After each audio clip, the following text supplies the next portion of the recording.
നമസ്തേ. സന്ദേശമാല കേൾക്കുന്ന എല്ലാവരും ഒന്ന് സബ്സ്ക്രൈബ് ചെയ്യാനും ഷെയർ ചെയ്യാനും മറക്കരുത്. ഇന്ന് കേരളത്തിൽ ധാരാളം പുരസ്കാരങ്ങൾ കൊടുക്കുന്നവരുണ്ട്, ലഭിക്കുന്നവരുണ്ട്. ധാരാളം സംഘടനകൾ, ജീവകാരുണ്യ പ്രവർത്തകർ, ക്ലബ്ബുകൾ, വ്യക്തികൾ, അതുപോലെ ധാരാളം സംഘടനകൾ, ഇവരൊക്കെ അവാർഡുകൾ പ്രഖ്യാപിക്കാറുണ്ട് പല മേഖലകളിൽ. എനിക്കും അങ്ങനെ അവാർഡുകൾ കിട്ടിയിട്ടുണ്ട്.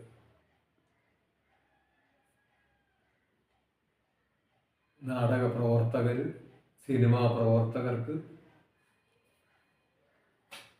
സാഹിത്യകാരന്മാർക്ക്, ജീവകാരുണ്യ പ്രവർത്തകർക്ക്, നല്ല അധ്യാപകർക്കുള്ള അവാർഡ്, അതുപോലെ നല്ല ചിത്രകാരന്മാർക്കുള്ള അവാർഡ്, നല്ല ശില്പികൾക്കുള്ള അവാർഡ്, നല്ല സംഘാടകർക്കുള്ള അവാർഡ്, അങ്ങനെ നിരവധി അവാർഡുകൾ പ്രഖ്യാപിക്കാറുണ്ട്. ഇന്ന് അവാർഡുകളെ കുറിച്ച് ആണ് പറയുന്നത്.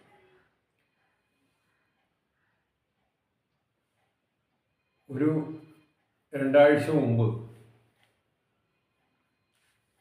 പത്രം വായിച്ചുകൊണ്ടിരിക്കെ എൻ്റെ പ്രിയ സുഹൃത്ത് കാഞ്ഞങ്ങാട്ടെ സുകുമാരൻ പെരിയച്ചൂർ എന്ന സാഹിത്യകാരന് ഒരു അവാർഡ് കിട്ടിയതായി കണ്ടു. പത്രത്തിൽ അദ്ദേഹത്തിൻ്റെ പടവും ഉണ്ടായിരുന്നു. കശ്യപവേദ റിസർച്ച് ഫൗണ്ടേഷൻ്റെ അവാർഡാണ്. വളരെ സന്തോഷം തോന്നി, ഞാൻ ബഹുമാനിക്കുന്ന ഒരാളായതുകൊണ്ട്. അത് കണ്ടു. അവിടുന്ന് അങ്ങോട്ട് പിന്നെ വായന നീണ്ടില്ല. വായന പിന്നെ അവിടുന്ന് അങ്ങോട്ട് പോവില്ല, അവിടെ സ്റ്റോപ്പായി. ഉടനെ ഫോണെടുത്ത് അദ്ദേഹത്തെ വിളിച്ചു. ഒരു അഭിനന്ദനം അറിയിക്കാൻ വിളിച്ചതാണ്. താങ്കൾക്ക് അവാർഡ് കിട്ടിയതിൽ വളരെ സന്തോഷിക്കുന്നു എന്ന് പറഞ്ഞപ്പോൾ അദ്ദേഹം ഞെട്ടി. അവാർഡോ? ഏത് അവാർഡ്? കശ്യപവേദ റിസർച്ച് ഫൗണ്ടേഷൻ്റെ അവാർഡ് താങ്കൾക്ക് കിട്ടിയിട്ടുണ്ടല്ലോ, പത്രത്തിലുണ്ടല്ലോ. പത്രത്തിലുണ്ടോ? അവർ ഡീറ്റെയിലൊക്കെ കൊണ്ടുപോയി വരുമെന്നും അറിഞ്ഞില്ല. ഏത് പത്രത്തിലാണ്? മാതൃഭൂമി പത്രത്തിലുണ്ട്. ഇവിടെ മാതൃഭൂമിയാണല്ലോ ഞാൻ വാങ്ങുന്നത്, ഇവിടെ ഇല്ലല്ലോ. എന്നാൽ കോഴിക്കോട്ടത്തെ മാതൃഭൂമി പത്രത്തിലുണ്ട്, ഞാൻ അങ്ങോട്ട് അയച്ചു തരാം, താങ്കളുടെ പടവും ഉണ്ട് എന്ന് പറഞ്ഞു. ഞാൻ ഫോൺ അങ്ങോട്ട് അയച്ചു കൊടുത്തു. അദ്ദേഹം പറയുകയാണ്, ധാരാളം സുഹൃത്തുക്കൾ എനിക്ക് കോഴിക്കോട്ടുണ്ട്, ഒരാളും എന്നെ വിളിച്ച് പറഞ്ഞില്ല. എനിക്കേറെ പ്രിയപ്പെട്ട താങ്കൾ തന്നെ വിളിച്ചു പറഞ്ഞതിൽ ഞാൻ വളരെയേറെ സന്തോഷിക്കുകയാണ്. വളരെ സന്തോഷമുണ്ട്. അവാർഡുകൾ കിട്ടുമ്പോൾ നമ്മളൊന്ന് മറ്റേ ആളെ ഒന്ന് അഭിനന്ദിച്ചാൽ ഒരു കുഴപ്പമില്ല. അപ്പോൾ ഞാൻ പറഞ്ഞു ഇദ്ദേഹത്തോട്, സാധാരണഗതിയിൽ ഞാൻ രാവിലെ പത്രം വായിച്ച് ഒരു 8 മണിയാകുമ്പോഴേക്ക് വായിച്ചു തീർന്നാണ്. ഇന്നെന്തോ നേരം വൈകി 10 മണിയായി, അതുകൊണ്ടാണ് ഇത്രയും വൈകിയത്. ഏതായാലും സന്തോഷം എന്നൊക്കെ പറഞ്ഞ് ഫോൺ വെച്ചപ്പോൾ ഞാൻ ആലോചിക്കുകയാണ്, എത്ര ആളുകൾക്ക് അവാർഡുകൾ കിട്ടുന്നുണ്ട്. ചിലരുടെ പടം പത്രത്തിലുണ്ടാവും, ചിലർക്ക് പടം ഉണ്ടാവില്ല, ചിലരുടെ വാർത്തകളായിരിക്കും ഉണ്ടാവുക. ആ വാർത്തകൾ കണ്ടാൽ ഉടനെ പിന്നെ പത്രവായന മുന്നോട്ട് പോകില്ല. അദ്ദേഹത്തെ വിളിച്ചൊന്ന് അഭിനന്ദിച്ചാലേ സമാധാനമാകും. അദ്ദേഹത്തെ വിളിച്ചു. നമ്പർ ഇല്ലാത്ത ആളാണെങ്കിൽ പരിചയക്കാരെ ആരെങ്കിലും വിളിച്ചിട്ട് അദ്ദേഹത്തിൻ്റെ നമ്പർ ചോദിച്ച് വാങ്ങി അദ്ദേഹത്തെ വിളിച്ച് അഭിനന്ദിക്കും.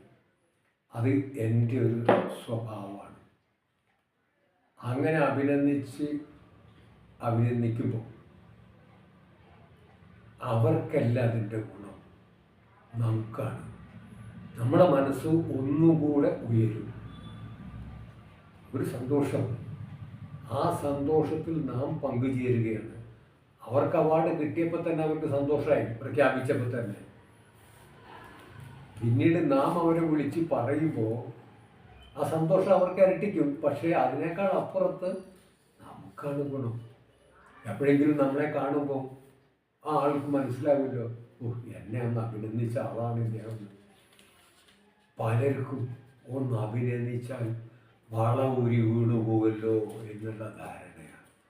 അവൻ അങ്ങനെ കേമനാവണ്ട, എൻ്റെ അഭിനന്ദനം കിട്ടിയിട്ട് എന്നുള്ള ചിന്താധാരയാണ് പലരെയും നയിക്കുന്നത്.